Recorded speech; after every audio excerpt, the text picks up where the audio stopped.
Assalamualaikum warahmatullahi wabarakatuh. Innal hamdalillah nahmaduhu wa nasta'inuhu wa nastaghfiruh wa na'udzu billahi min shururi anfusina wa min sayyiati a'malina. May yahdihillahu fala mudilla lahu wa may yudlil fala hadiya lahu. Asyhadu an la ilaha illallah wahdahu la syarika lah wa asyhadu anna Muhammadan abduhu wa rasuluhu la nabiyya wa la rasula ba'da.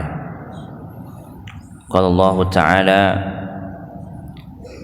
ya ayyuhalladzina amanu taqullaha haqqa tuqatih wa la tamutunna illa wa antum muslimun. Wa qala qul in kuntum tuhibbuna Allah fattabi'uni yuhibbukumullah wa yaghfir lakum dhunubakum wallahu ghafurur rahim. Shadaqallahul azim wa shadaqa rasulul karim wa nahnu ala dzalika minasy-syakirin wasyahidin. Amma ba'd.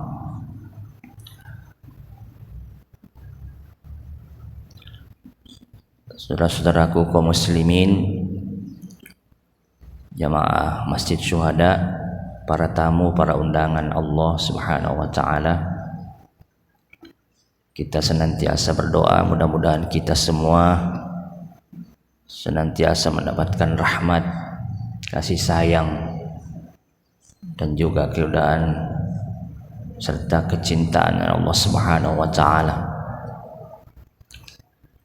Pertama, tentu kita kembali bersyukur kepada Allah karena Allah masih menghidupkan kita sampai detik ini. Allah masih memberikan kesempatan kepada kita untuk menghirup udara segar di subuh hari ini. Meskipun kita sudah berapa lama tidak dituruni hujan, tapi tetap kita bersyukur kepada Allah apapun kondisinya. Saya kemarin sempat membaca Kalimantan Timur, Kalimantan Barat, Kalimantan Utara, dari lihat kualitas udaranya itu masih tingkatan sedang. Yang parah itu Kalsel dengan Kalteng. Jadi 5 provinsi di Kalimantan, alhamdulillah Kaltim dengan Kalbar dan Kaltara itu masih udaranya belum parah gitu, kualitasnya masih sedang. Yang buruk itu di Kalsel, dekat dengan kita dengan Kalimantan Tengah. Di sana orang sudah banyak memakai masker kembali gitu, seperti waktu datang musibah Covid. Kita di sini alhamdulillah tidak pakai masker. Oleh karena itu, ini salah satu anugerah dari Allah yang wajib kita syukuri. Tapi memang nampaknya kalau kita ingat-ingat gitu, setiap musim kemarau itu identik dengan kabut, identik dengan asap, karena sudah menjadi kebiasaan barangkali sebahagian ya, sebagian teman-teman kita yang ingin membuka lahan biasanya. Mungkin kalau para pekebun yang lahannya sedikit itu dampaknya juga sedikit, tapi yang besar ini yang membuka lahan yang sampai beratus hektar itu mungkin yang menimbulkan yang lebih parah lagi. Jamaah sekalian, yang kedua, kita juga tidak pernah lupa untuk selalu memberikan salawat dan salam kepada Nabi kita yang mulia, Nabi Muhammad sallallahu alaihi wasallam. Semoga kita setiap hari selalu membasahi lidah kita, lisan kita dengan zikrullah dan salawat kepada Muhammad sallallahu alaihi wasallam. Itu insya Allah sebagai tanda atau bukti keimanan kita, atau lebih tepatnya pembuktian dari syahadat kita. Jadi tidak bisa dipisahkan itu zikrullah dengan sholawat kepada Nabi.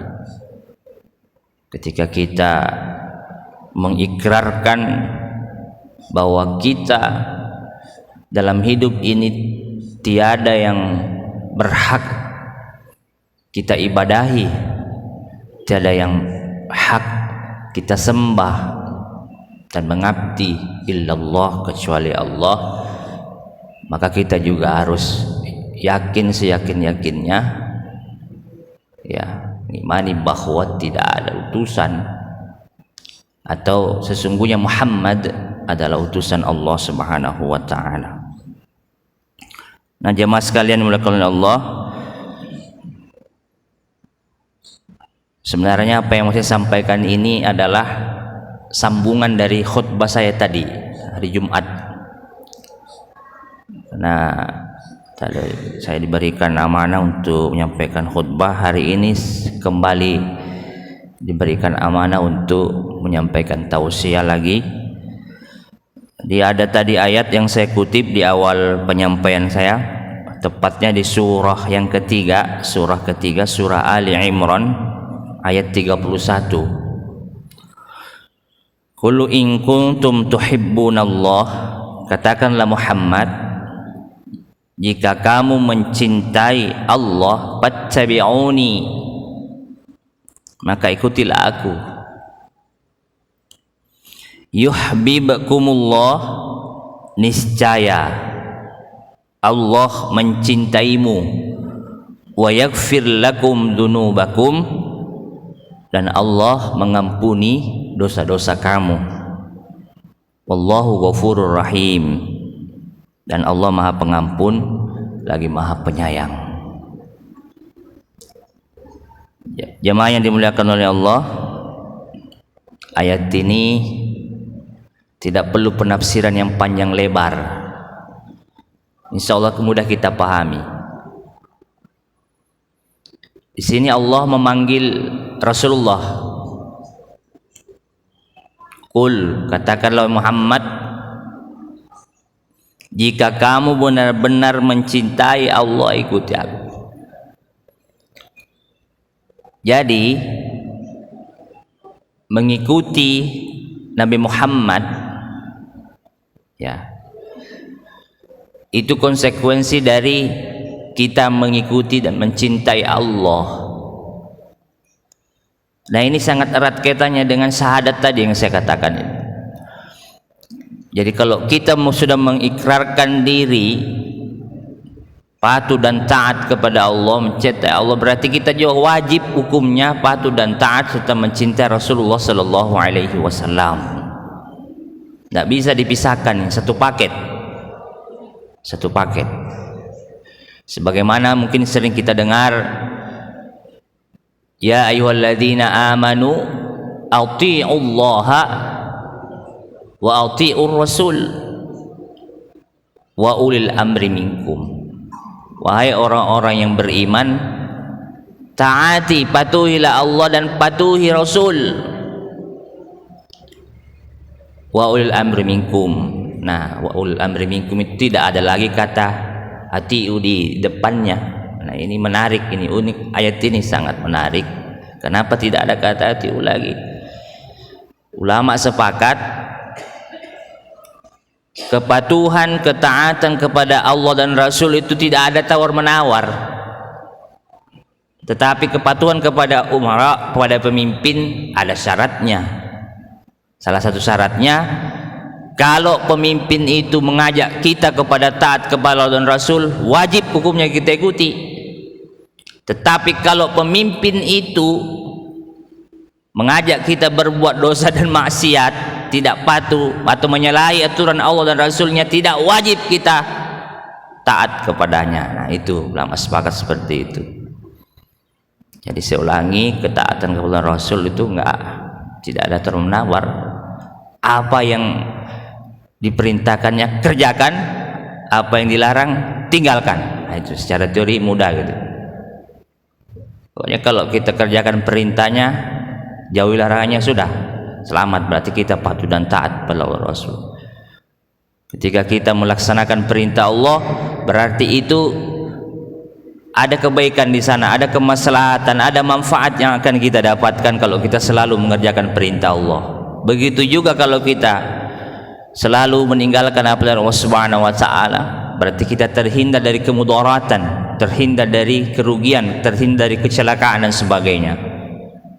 Manakala dibalik kita tidak patuhi Allah, tidak patuhi Rasul, kemudian justru larangan yang kita langgar kita kerjakan, berarti akan menimbulkan kemudaratan, akan menimbulkan kerugian dalam diri kita, baik di dunia maupun di akhirat.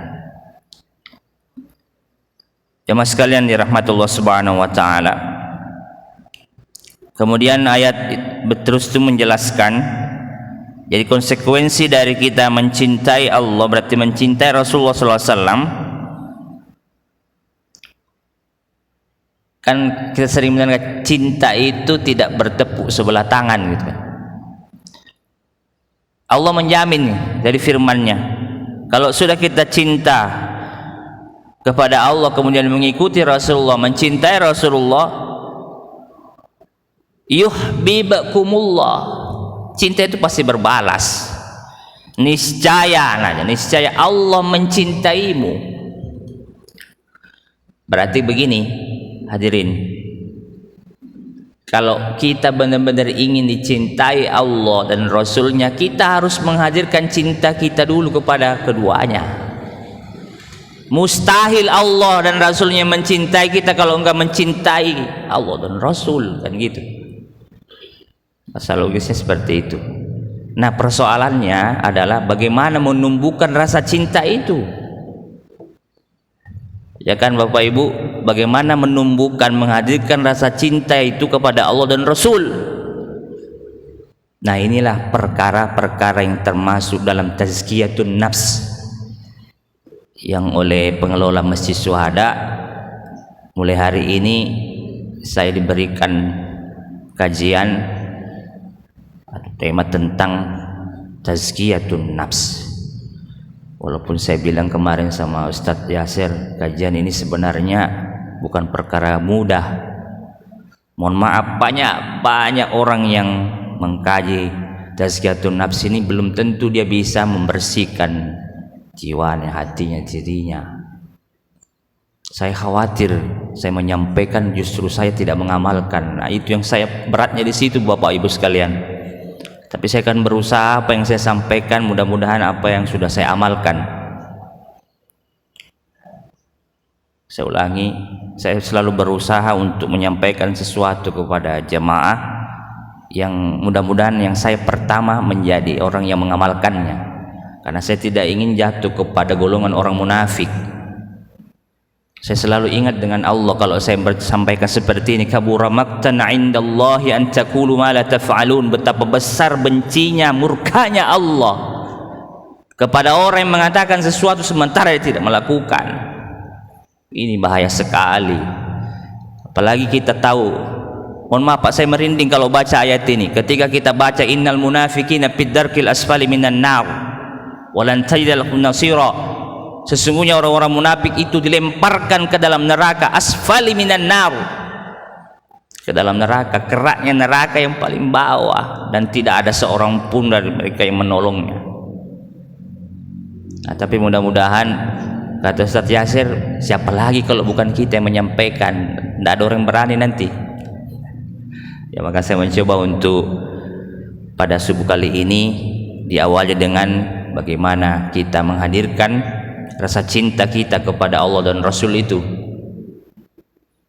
Bukan kebetulan ya, ini bulan Rabiul Awal yang banyak sekali umat Rasulullah menyebut-nyebut nama beliau.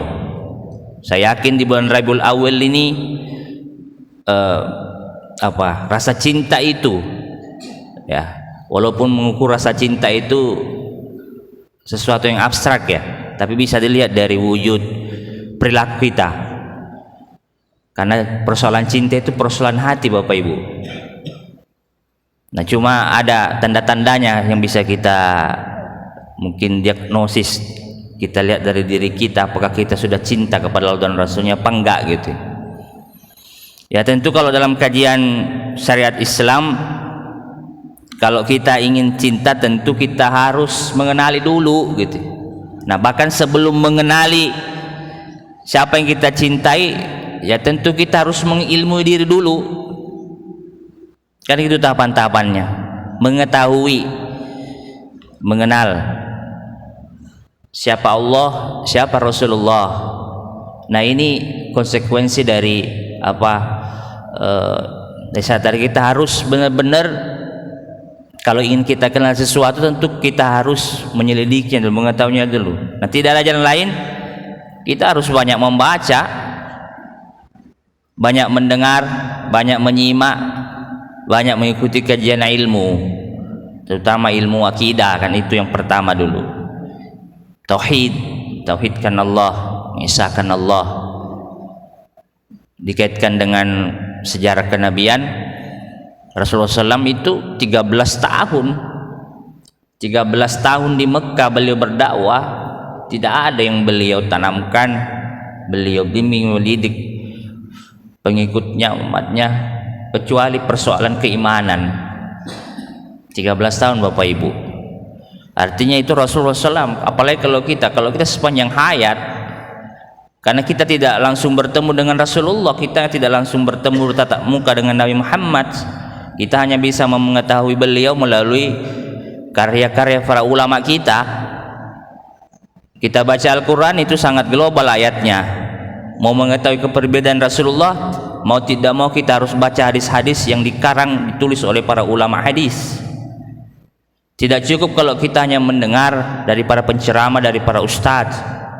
Tidak cukup kita kalau hanya menonton video di YouTube. Sekarang kan banyak berseliweran di medsos itu, dan itu pun kita harus satu hati dari ustadz yang mana menyampaikan, ya kan? Nah, maka di sini perlunya kajian ilmuwan itu, terutama terkait tentang bagaimana mengenal Allah dan Rasulullah SAW itu. Nah, Bapak Ibu yang dimuliakan Allah Subhanahu Wa Taala, kita juga sering mendengar ada peribahasa, tak kenal maka tak cinta maka tak sayang. Nah, makanya kita harus senantiasa bertanya kepada diri kita selama ini, apakah saya betul-betul sudah mengenali Allah dan Rasulnya? Sehingga nanti lama-lama muncul rasa cinta itu. Kalau sudah kita kenal, apakah saya sudah betul-betul mencintai Allah dan Rasulnya, ataukah selama ini cinta saya masih palsu? Ya kan Bapak Ibu, sebagai orang beriman ya tentu kita harus tanyakan terus itu. Nah, sekali lagi sebagaimana saya katakan, cinta itu memang perlu pembuktian kan. Nah, apa buktinya kalau kita mencintai Allah dan Rasulnya? Lagi-lagi dijelaskan oleh Allah Subhanahu Wa Taala, kalau orang yang sudah cinta betul kepada Allah dan Rasulnya itu, ketika ada misalnya disebut nama Allah, ketika disebut nama Nabi kita, ketika disebut nama Allah, bergetar hati kita. Kemudian segera kita memenuhi panggilan atau seruan Allah itu. Ketika disebut nama Nabi kita, kita berselawat kepadanya. Bahkan Nabi mengkategorikan orang yang seke, orang yang bakhil itu ternyata orang yang apabila disebut nama Rasulullah, nama beliau, kata beliau sendiri nih, itulah orang yang bakhil. Sekedar untuk berselawat saja enggan gitu ya. Berarti betapa sekenya. Dan itu nggak perlu mengeluarkan duit, nggak perlu mengeluarkan tenaga dalam, nggak perlu menguras pikiran. Nah, kadang-kadang kita tidak melakukan itu. Patut diduga kalau ada orang yang ada seruan, ada disebut nama Nabi, ternyata dia cuek-cuek saja gitu ya, tidak berselawat, tidak membalas gitu. Sekali lagi ini diduga keras orang itu tidak ada rasa cintanya kepada Nabi, ya kan Bapak Ibu? Patut diduga, kok diduga keras bahkan itu. Kalau orang sudah cinta itu pasti selalu kalau begitu disebut nama kekasihnya dia akan mengingatnya dan menyebut-nyebutnya. Sama lah kalau bapak waktu itu cinta sama istri bapak dulu itu, atau sebaliknya kan. Nah, pelatihan anak muda sekarang, kalau udah ada cinta dia sama lawan jenisnya, ya pasti diingat, disebut-sebut terus, di mana jadi sebut. Mau makan ingat kamu, mau tidur ingat kamu. Nah, di mana-mana sebut namanya. Itu cinta naluriah manusia terhadap manusia ini kepada Allah Subhanahu wa taala. Itu masih di dalam surah, di surah Al-Anfal ya, kalau tidak salah. Mohon saya dikoreksi kalau saya keliru. Innamal mu'minuna alladzina idza dzukirallahu wajilat qulubuhum wa idza tuliyat alaihim ayatu zadathum imana wa ala rabbihim yatawakkalun. Nah, sesungguhnya orang-orang yang beriman itu apabila disebut nama Allah gemetar hatinya. Gemetar hatinya di sini adalah sebuah tanda, simbol dia segera bergerak. Jadi begitu hatinya bergetar mendengar panggilan Allahu Akbar, Allahu Akbar, kan itu salah satu nama Allah ya, dipanggil. Itu kalau orang betul-betul cinta kepada Allah, udah pasti dia tinggalkan semua urusan dunianya, karena dia cinta nih. Allah panggil saya ini. Saya pernah menyampaikan juga di sini waktu saya kuliah di Banjarmasin, itu ada pimpinan saya ya, waktu saya masih honor, sholat zuhur saya ngetik gitu depan komputer, padahal suara azan sudah berkumandang. Begitu bila masuk, Ismail, kamu lebih mencintai makhluk daripada mencintai Allah. Itu masih terngiang-ngiang di telinga saya. Tinggalkan pekerjaan itu. Masya Allah, saya masih ingat. Kadang waktu saya, namanya saya belum berlalu pengenalan saya sama Allah juga masih setengah-setengah. Saya pikir ya saya harus kerjakan dulu pekerjaan saya nih. Ternyata begitu pimpinan saya masuk, dilihat, langsung ditegurnya saya. Langsung Masya Allah. Itu pelajaran yang sangat berharga. Itu membuat saya ketika ada suara azan langsung meninggalkan pekerjaan. Yang berat itu kalau kita jadi pimpinan, Pak. Nah, kata bosan Najimuddin, saya sekarang Masya Allah selalu berdoa kepada Allah. Ya, namanya hidayah kan petunjuk Allah yang memberikan gitu. Kita hanya berusaha, tapi bagaimana caranya supaya orang kita pimpin ini juga ikut sama kita, kan gitu. Karena namanya kepemimpinan itu seni memimpin, seni mempengaruhi orang supaya ikut sama kita, itu pemimpin.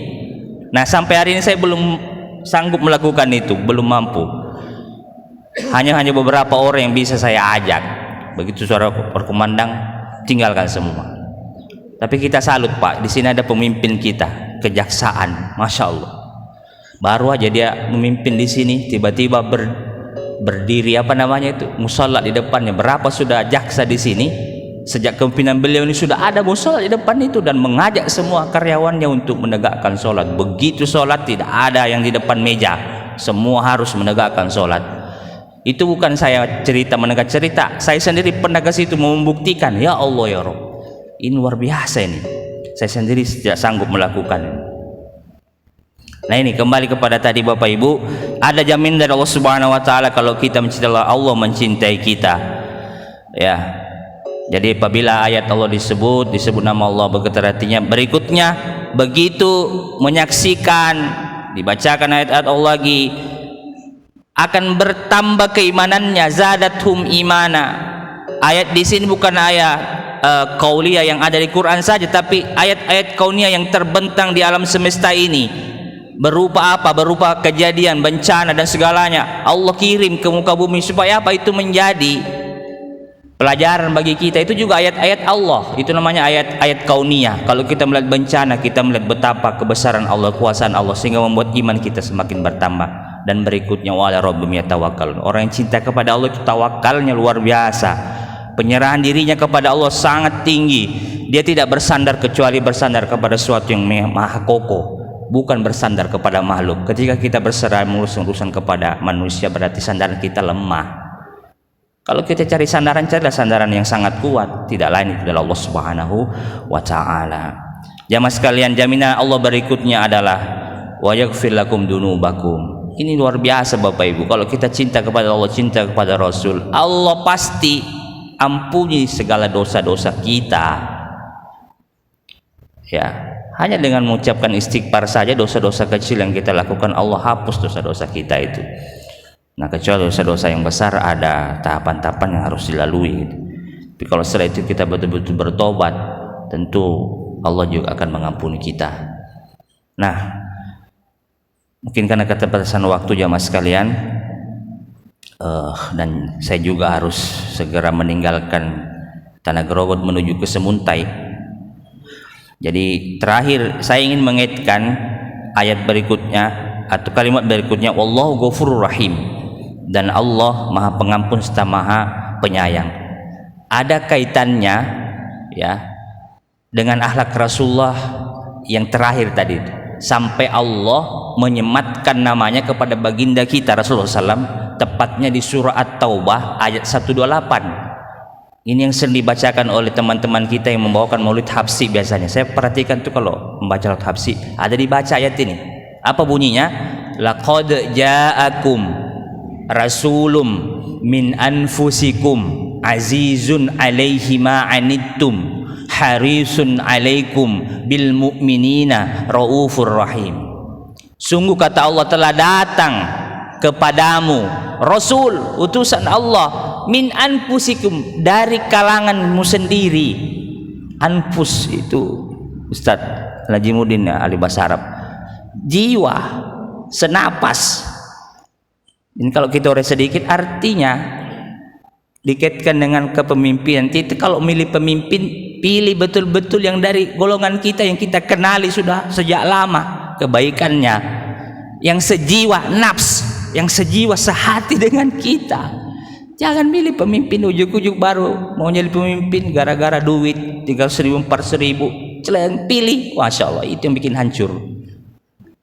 Harusnya dari nafs sendiri gitu kan, dari kalangan sendiri. Nah, oleh Ibnu Katsir mengartikan min anfusikum di sini dari kaum Quraisy, karena beliau memang dari Quraisy. Artinya kalau tafsirannya berarti dari kalangan sendiri yang kita kenal lah kalau memilih pemimpin itu. Jangan memilih yang lain-lain yang tidak kita kenal. Apalagi kita tidak kenal track recordnya, makanya kita harus pelajari betul kalau memilih pemimpin itu. Nah, di situ tafsirannya. Kemudian apa lagi? Azizun alaihi ma'alitum. Rasulullah itu sangat berat gitu. Ikut merasakan penderitaan, kesusahan apa yang dirasakan oleh umatnya, oleh kaumnya. Nah, ini sebenarnya pelajarannya, ini ayat tentang kepemimpinan sebenarnya ini. Baru apa lagi? Harisun alaikum bil mu'minin. Rasulullah itu sangat menginginkan keimanan dan keselamatan kepada umatnya. Jadi dia ingin umatnya itu semua dapat petunjuk dari bimbingan dari Allah Subhanahu wa taala. Rasulullah sangat menginginkan umatnya itu bersamanya di surga gitu. Ya, tapi setelah itu umatnya malah tidak mau masuk surga. Padahal sudah diajak sama Nabi gitu. Itu yang membuat beliau sering sedih gitu. Nah, yang terakhir Allah sekali lagi dikaitkan dengan ayatnya, ada nama Allah Asmaul Husna, Raufur Rahim. Ar-Rauf itu yang maha penyantun, Ar-Rahim yang maha penyayang. Nah, ternyata ada kaitannya dengan ayat Ghafurur Rahim, Allah maha pengampun, Allah maha penyayang. Satu-satunya nabi, Bapak Ibu sekalian, yang diberikan nama dengan nama Allah Asmaul Husna, Rasulullah. Ar-Raufur Rahim, ini sifat nabi. Kan nabi itu luar biasa penyantunnya dan luar biasa penyayangnya, kasih sayangnya kepada siapapun. Ya, itulah rahmatan lil alamin. Dia betul-betul menyebar rahmat bagi seluruh alam semesta ini. Aku qouli hadza wa astaghfirullahal azim li wa lakum. Mohon maaf jika ada kekurangan khilafan, mudah-mudahan ada manfaatnya dan berkah. Mari kita tutup dengan bersama-sama baca doa kafaratul majelis. Subhanakallah bihamdik, asyhadu an la ilaha illa anta astaghfiruka wa atubu ilaik.